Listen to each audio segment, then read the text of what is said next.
Alliance, and welcome to the very first broadcast of the school year. Today, we're going to be discussing the school's technology policy, specifically regarding cell phones.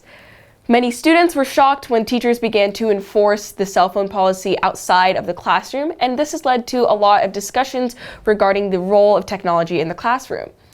So, to dive more into understanding why our school has this cell phone policy and just the technology policy in general, we decided to interview Ms. Harrison, and then we also interviewed a couple of teachers and students to just gauge what the Bellarmine community is thinking.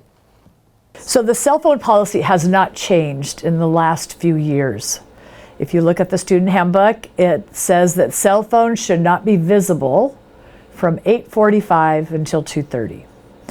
So if we're going to take that to the letter of the law, that would mean from 8:45 to 2:30. We, kind of post-COVID, understood that there's kind of a time and place for the cell phone. It was really more, let's start somewhere. So the classroom seemed like a logical place. Right now, we are allowing the cell phones in the hallways and in the campus center.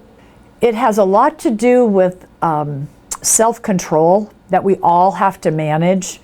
If I'm sitting in a church service, let's say, or I go to Mass, it would be really disrespectful for me to pick up my phone and start talking on my phone or have my phone ringing. Or the idea is even though we're a college prep school, and absolutely we will all be connected to devices for the rest of our lives, in a college classroom, you're not going to be sitting there on your cell phone in the middle of a class. You're probably not going to be texting, having your phone ring. So the implementation of the policy really got started because students were not turning off their notifications. They were still using their cell phone during classes. And so the policy hasn't changed, but the implementation, the understanding of it, the actual accountability for it has kind of shifted to let's start with the classroom. After speaking with Ms. Harrison about what our phone policy is all about, we interviewed some teachers to get their opinions.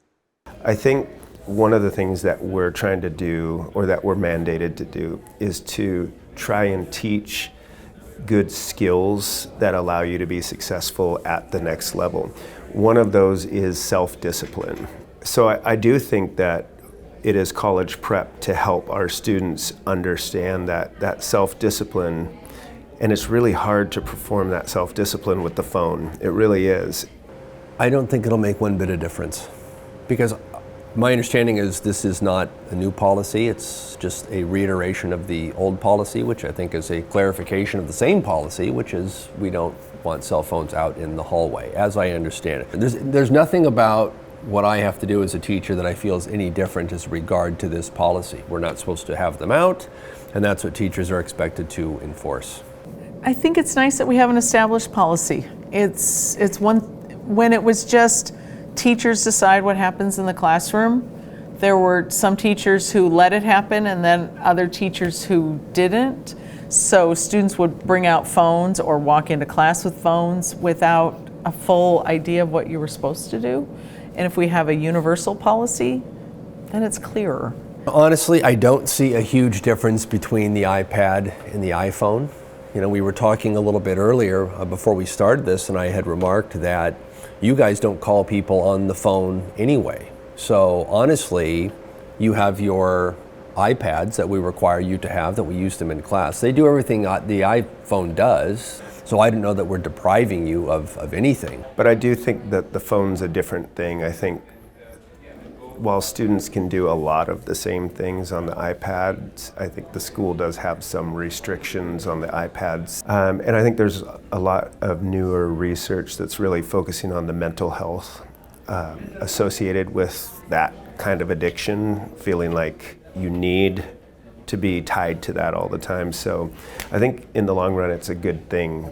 We're a college preparatory school and we have to prepare you for college, but we're also a school that relies on educating the whole person. And when you're in college, there are no limits. So if we can help prepare you for organizing your own time, for using your time well, and not to fall into the time suck of a phone or an iPad when you've got a free minute, then we're doing our job. Afterwards, we interviewed a couple of students to gather what the Bellarmine community is thinking. I think this year it has been enforced a little too much. I understand wanting to build a campus environment with, as a group, not on technology, but there's also been times where I have needed to use my phone, I haven't been able to. I don't know, I think it can just make relationships with teachers like a little bit harder when you throw in that element of like micromanaging phones, especially since for seniors, like we're almost adults, and so we're supposed to be getting to the point, like in college, nobody's going to tell us whether or not to put our phone away and everything. And so I think there needs to be a level where students can build that level of trust with their teachers. And I think part of doing that is relaxing the phone policy to a certain extent. Well, I know having 2 siblings in college, they use technology every day, pretty much in every aspect of their life. They're never using paper now. They're all notes, all tests pretty much are all on using technology.